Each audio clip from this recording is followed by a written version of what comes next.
خطرات بھیجی اور مجھے اس لیے زیادہ خوشی ہو رہی ہے کیونکہ شاید سننے والوں کو لگ رہا ہے کہ بچے بہت زیادہ ہیں اور بڑے کم ہیں، لیکن خوشی کی بات یہ ہے کہ آج بچے معصومات خوشی میں، اس لیے ماحول بن رہا ہے کہ بچے زیادہ ہیں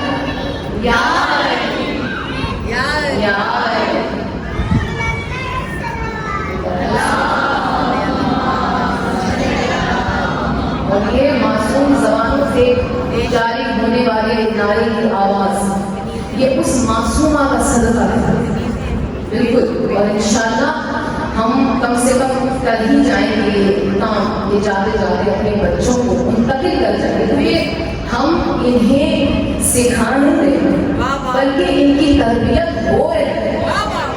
ہمیں یہ بتانے کی ضرورت نہیں ہے کہ یہ مجلس ہے، یہ میلاد ہے، یہ جشن ہے، نہیں، ان کی تربیت آٹومیٹک طریقے سے ہو رہی ہے. اور آج جو دن ہے وہ ڈکلریشن آف پنجتن پانچ، یہ آج ڈکلیئر کر رہے ہیں رسول کہ دیکھو یہ ہے وہ پانچ، یہ ہے وہ پانچ.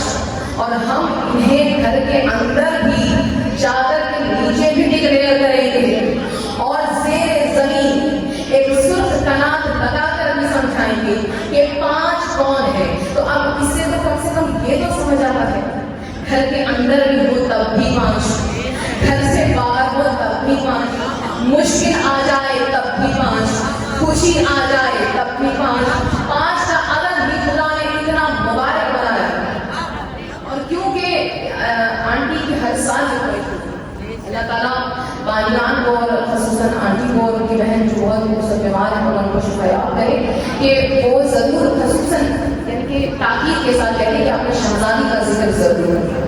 تو یہاں ایک بھی دو شہزادی ہے، کائنات کی سب سے بڑی ملکہ کا ذکر اور ساتھ اس کی پوتی کا ذکر. دیکھیے حسن اور حسین مدینے کی گلیوں میں رسول کی گود میں اکثر نظر آتے ہیں، رسول کے گوشت میں بھی نظر آتے ہیں، حالت سجدہ میں پشت پر بھی نظر آتے ہیں، گود میں پہلو میں بھی نظر آتے ہیں. اور علی وہ ہے جسے خانہ کعبہ سے نکالنے سے لے کر رسول کی آخری سانس تک ہر ایک نے نبی کے ساتھ نکلا ہے. لیکن کچھ الگ کیا ہے؟ وہ الگ یہی ہے کہ جس کے قدم رسالت کے قدم پر ہو اور جس کے قدموں پر امامت کے قدم ہو وہ کچھ ایسا منظر پیش کرنے والی ہے کہ جس کے بعد دیکھیے مباہرہ ہر سال کوشش ہوتی ہے کہ ہم کسی بھی پہلو کے مختلف انداز سے اور کیونکہ اتنی دیر سے آپ ماشاءاللہ سن رہے ہیں تو آپ نے یہ تو آپ کو معلوم ہے کہ یہ جھوٹوں پر لعنت کرنے لگے.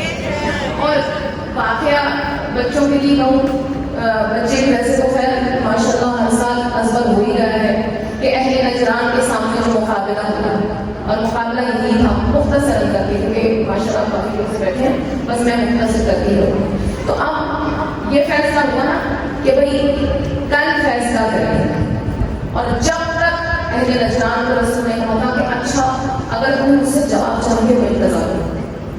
وہ نبی بتا رہا ہے کس کو؟ عیسائیوں کہ میرے لبوں کو چوبش اذن الہی کے سوا ہوتی نہیں ہے. وہ قرآن جو قلب رسول پہ نازل ہوا ہے کیا رسول کو پوچھنے کی ضرورت ہے خدا سے کہ یا اللہ اس کا شان نزول کب ہے، اس آیت کا مقصد کب بیان کرنا ہے؟ جانتا ہے نا نبی کہ کون سی آیت کب بیان ہونی ہے اور کس کا شان نزول کب ہے. کیوں کہا ہے نشان کو جو تین بڑے پادری آئے انہوں نے کیوں کہا کہ انتظار کرو جب تک پیغام نہیں آئے گا میں جواب نہیں دے سکتا، جبکہ رسول کو معلوم بھی ہے کہ پیغام کیا آنے والا ہے اور مجھے کیا کہنا ہے. اس بات کا مقصد یہ ہے کہ دنیا میں کائنات کو ہر مذہب کو یہ سمجھ آ جائے کہ رسول اس وقت تک گفتگو نہیں کرتا کہ جب تک اذن الہی نہ ہو جائے. مقصد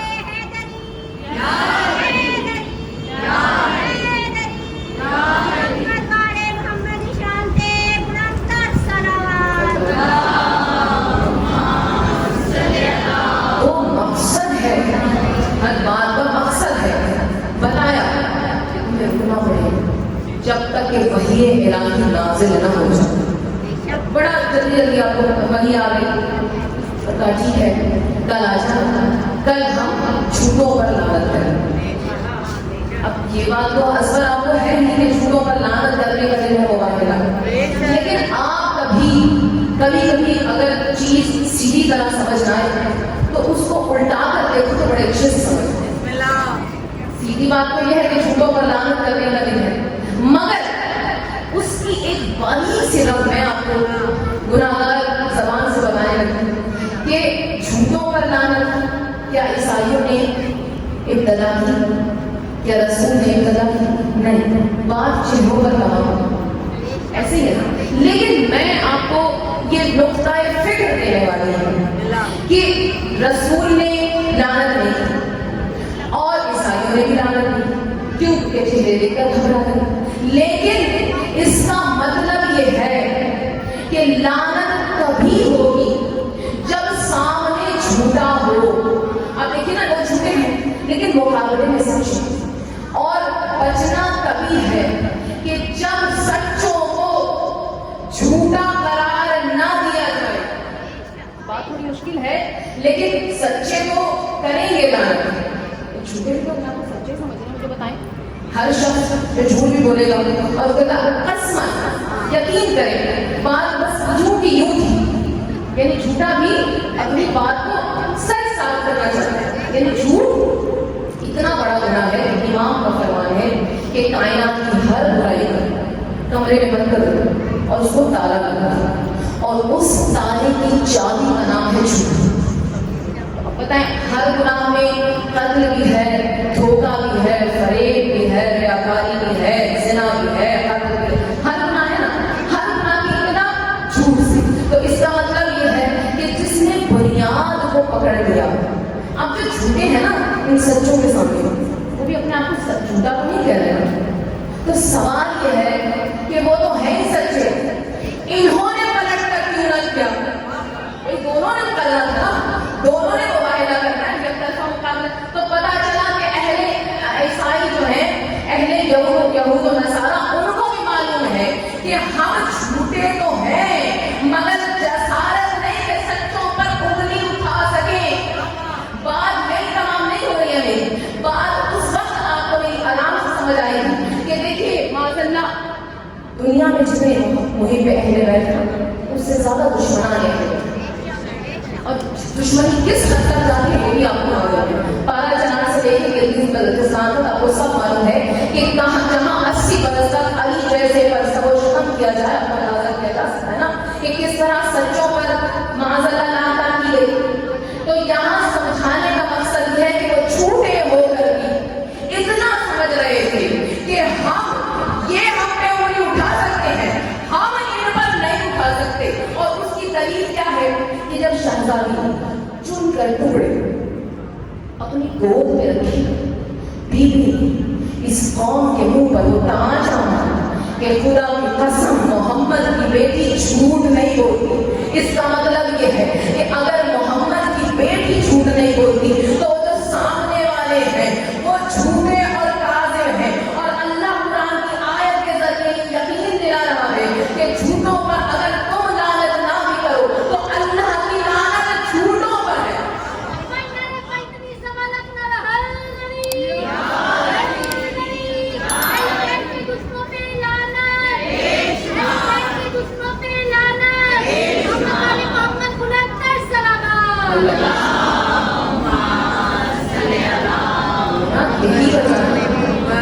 یہی وجہ ہے کہ یہود و نصارہ مسلمانوں سے اختلاف ضرور کرتے ہیں, مگر جب مسلمانوں کی کور میں پہنچے تو کبھی مکتب تشیع انگلی نہیں. وہی جو فقط نام ہونے پر اپنے ملکوں میں نوکریاں نہیں دیتے, ویزے نہیں دیتے, انہی ملکوں میں حسین کا جلوس نکلنا یہ بتا رہا ہے کہ اہل نجران نے انگلی نہ اٹھا کر اپنے آپ کو اس بلندی پر پہنچایا ہے, اور اہل مسلم انگلیاں اٹھا کر شہزادی کونین, سچوں کی سچی, سچوں کی ماں, سچوں کی زوجہ, سچے کی بیٹی, اس پر انگلی اٹھا کر کے بتا دیا کہ وہ جو ایک اٹھائی ہے بقایا کی چار, قیامت تک تم پر لعنت بن کر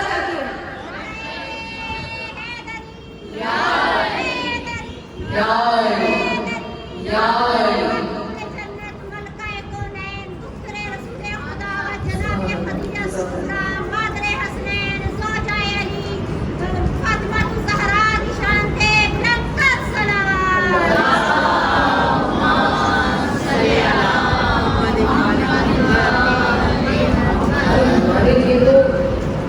انوار کوئی نئے نہیں ہیں.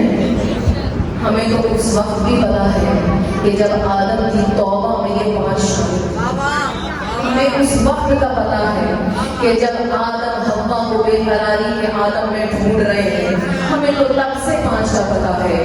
ہمیں اس وقت بھی 5 کا پتا ہے کہ جب نوح کی کشتی ڈگمگا رہی تھی, ان 5 کی لگی ہوئی میخیں اس ڈوبتی ہوئی کشتی کو بار بار اٹھا رہی تھی.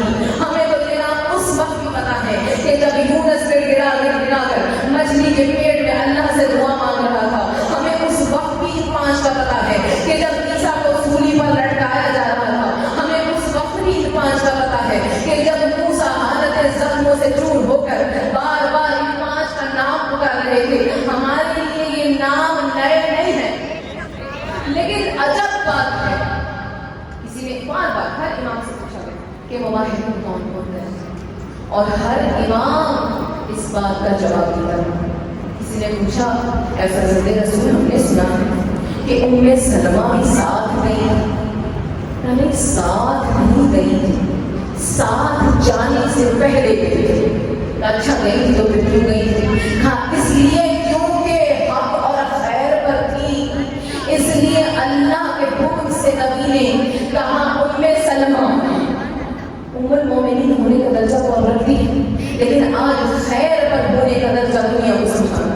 اس لیے جاؤ اس مقام پر کہ جہاں میری بیٹی کے قدم انجام ہونے والے ہیں, اس کی خاک روب کشی کرو. اور میری زوجہ جناب ام سلمہ گھر سے سر میں چادر رکھ کے اس مقام پر پہنچی کہ جہاں مباہلہ منعقد ہونا. تو اب اہتمام جاروب کشی کا نہیں ہے, بلکہ اہتمام وہ ہے جو محبت و اخلاص سے ام سلمہ نے کی. اور اخلاص کیا ہے کہ اس بیوی خاک روب کو ہٹانے کے بعد, جاروب کشی کرنے کے بعد وہاں ایک سرخ قالین بچھایا, اور سرخ قالین اس سیدہ کی محبت میں بچھایا. سلمان نے سرخ کناتے لگائیں, اور اب جو گئی ہے نا شہزادی, کیا جلا یہ دن مومنات 5 ماننے کا دن نہیں ہے, یہ جلالت اہل بیت کا دن ہے.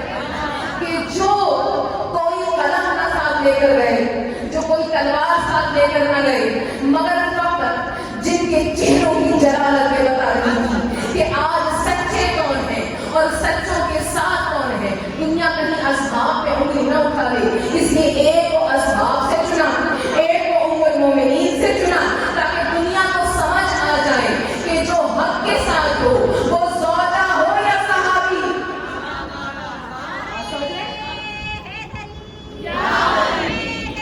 یا یا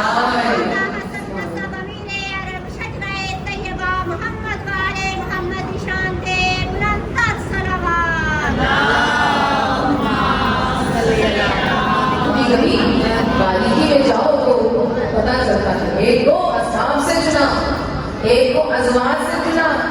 دیکھو ہم جس کا جو مقام ہے اس کو وہیں پر رکھتے ہیں. اگر جاروب کشی کرے تو زوجہ ام المومنین ہے, اگر سایہ کرنے کے لیے قناتے لگائے تو وہ صحابی ہے. کرائٹیریا بتا دینا رسول نے, تو کہا کہ سیدہ کے لیے جس نے سرخ قالین بچھایا وہ ہے ام سلمہ. اور اس کے بعد ہم نے ام سلمہ سے کہا اے ام سلمہ اپنی ایک طرف جا کر کھڑی ہو جائے.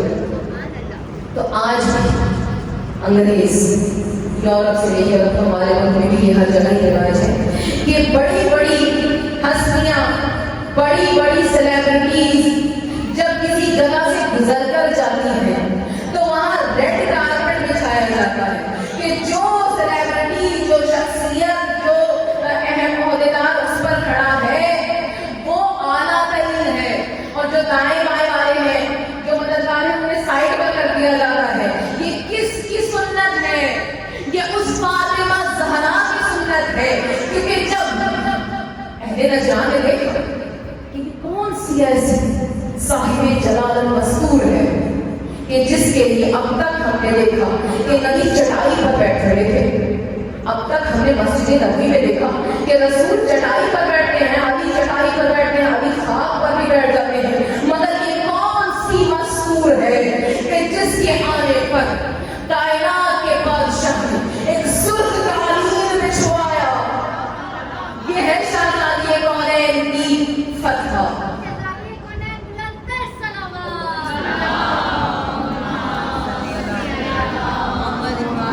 آخری جملے اب اگر میں کہوں کہ جس طرح خاتون جنت کی ام سلمہ کی شان پہ بلند تر سلام.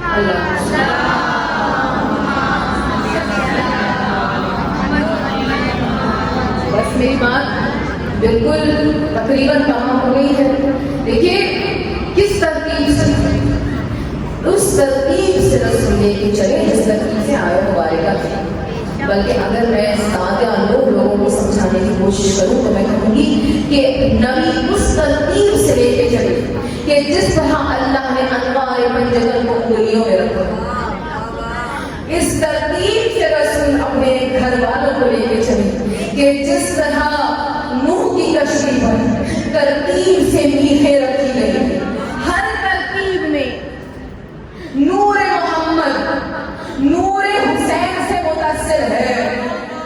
انگلیاں ہو ہاتھ کی, یا کشتی ہو نوح کی, یا آدم نے آسمان پر لکھے نام لینے ہو, ہر ترتیب میں محمد کے برابر میں حسین کا نام یہ بتا رہا ہے کہ یہ وہی ترتیب ہے جس ترتیب سے محمد مصطفیٰ اپنی گود میں حسین کو اپنے سینے پر گاڑ کر لے کر جا رہے ہیں کہ دیکھو آج نہیں, یہ روز اول سے میرا اور حسین کا رشتہ. کیوں؟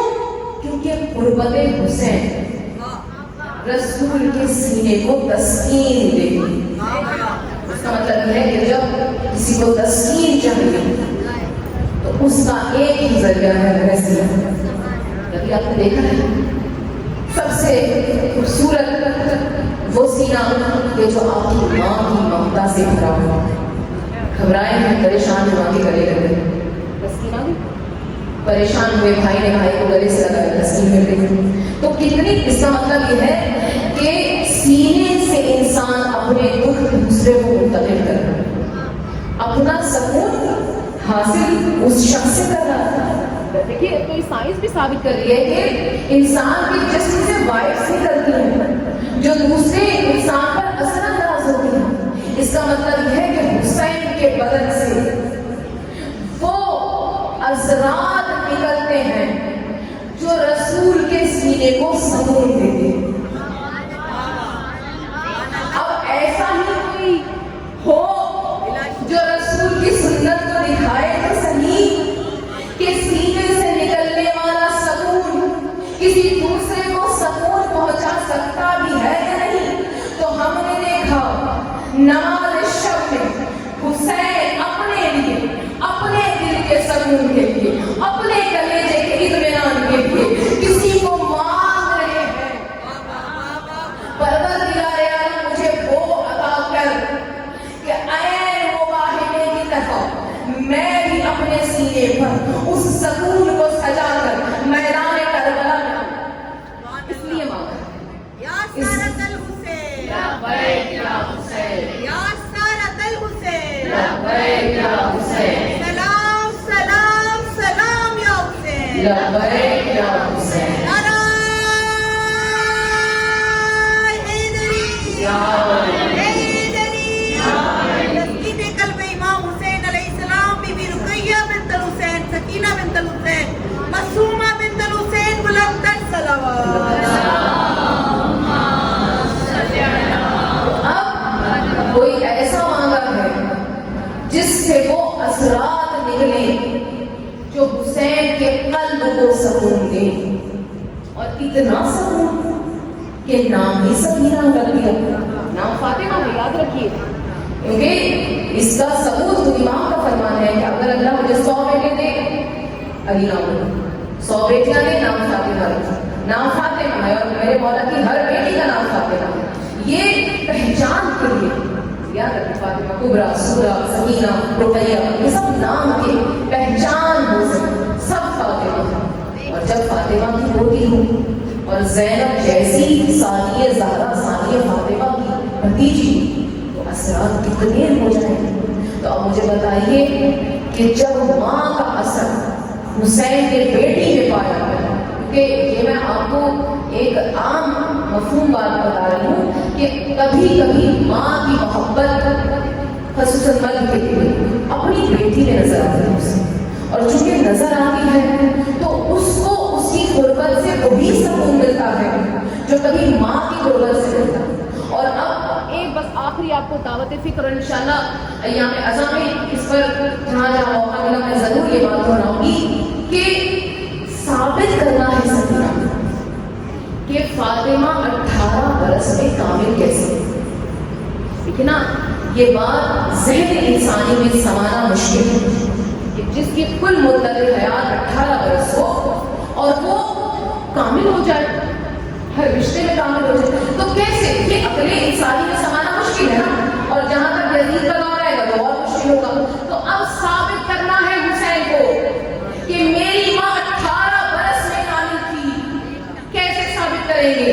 دربار یزید میں جب میری شہزادی یہ جملے ادا کرے گی کہ اے یزید مجھے معلوم نہیں ہے کہ مجھے حیا اس لیے آتی ہے کہ جس طرح قرآن کی چھوٹی اور بڑی آیت، قرآن کی چھوٹی اور بڑی سورت ادب میں بالکل یکساں ہے، ہم اہل بیت اطہار اسی طرح مقام و مرتبے میں بالکل یکساں ہیں۔ یہ کیوں کہہ رہی ہے میری شہزادی 3 برس کی بچی، اور گفتگو وہ ہے کہ جو دادی کے اثرات کو ظاہر کر رہی ہے، اس لیے کیونکہ اثر ہے فاطمہ زہرا کا، جس نے ثابت کرنا ہے کہ تمہیں لگ رہا ہے، تمہاری عقل میں سما نہیں رہا کہ 18 برس میں کوئی کام کیسا ہوتا ہے۔ آؤ میں تمہیں دکھاؤں کہ جو 3 برس کی عمر میں ایک کامل بھتیجی بھی ہے، ایک کامل بہن بھی ہے، ایک کامل ناصر امام بھی ہے، یہ کس قدر مختصر سمانا ہے۔ تو اس لیے یہ وہ شہزادی ہے کہ آپ کو معلوم ہے نا کہ ہر امام حسین کی جتنی بھی اولاد ہے اس کے لیے خصوصاً شہزادہ کے لیے آپ نے سنا ہے کہ حضرت عباس حکم دیا ہے کہ آپ خیرات تقسیم کیجیے، لیکن میرا یقین ہے کہ یہاں حسین کے قلب کی بات ہے تو عباس کو حکم دینے کی ضرورت نہیں پڑی۔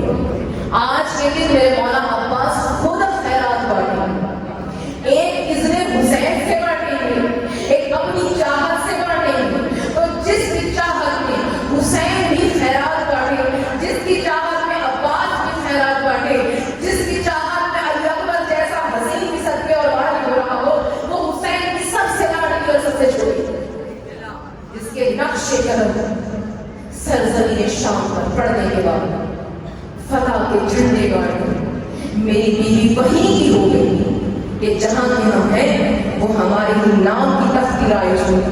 یہ فتح ہے حسین۔ بس بات بہت لمبی اور طویل ہو گئی ہے، اس کے ساتھ ہی میں ہاتھوں کو بلند کر کے یہ دعا کروں گی کہ میری بیوی آپ کو واسطہ ہے اپنے جگہ، آپ کو باب الحوائج کا واسطہ، کتنا مسکرات کی یہ واحد بیوی ہے کہ جو خود از خود باب الحوائج، تو یہ گھرانہ ہی باب الحوائج ہے لیکن اس کا رقم ہے باب الحوائج، دروازہ اللہ سے لے کے شام کی گلیوں میں جہاں ہر جگہ میری بیوی حاجت روائی کرتی رہی ہے، یہ وہ واحد مذکور ہے جو خود باب الحوائج ہو، جس کا چچا باب الحوائج ہو، جس کا بھائی باب الحوائج ہو، جس کی ماں باب الحوائج ہو، کتنا بڑا مرتبہ ہوگا اس بیوی کا۔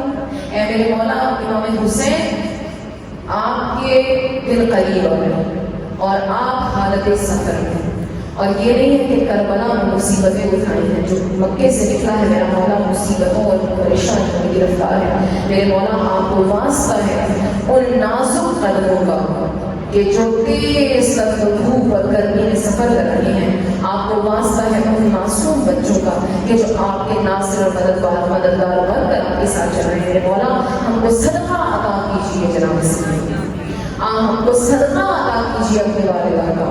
یا امام حسین، آپ کو واسطہ ہے ان تمام زخموں کا جو ہر شہید کے لاشے پر آپ کے بدن پر لگی. میرے مولا کو پاس پائے تمام غموں کا کہ جب ایک شہید جا رہا تھا اور میرا مولا حالت افسوس سے اور بے بسی سے ہر شہید کو پورا حافظ کہہ کے واپس خیمے میں لوٹاتا تھا. اس روح پر لگنے والے زخموں کا میرے مولا کو واسطہ ہے. ہم سب کی جائز اور شرعی حاجات کو اپنی بارگاہ میں قبول منظور فرما. خصوصاً بیوی سکینہ کا تجھے واسطہ ہے میرے مولا ہر بچے کے سر پہ اس کے ماں اور باپ دونوں کا سایہ سلامت رکھنا. پروردگار عالم چنار کے تمام مومنین کو اپنے حفظ و امان میں رکھنا. ان کی عزت و آبرو کو میرے مولا آپ ضامن ہیں. آپ امام زمانہ وقت کے امام ہیں.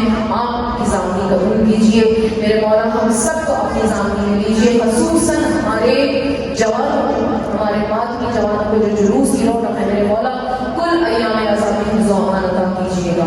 یا میرے مولا جو بیمار ہیں سب کو شفایاب کیجیے گا. اے میرے مولا جو بستروں پر ہیں ان سب کو اصلاحی بنائے کہ وہ دوبارہ مجلسوں میں آ کر میرے مولا آپ کو اور آپ کے گھر کو اور آپ کی ماں کو آپ کا غصہ دے سکے.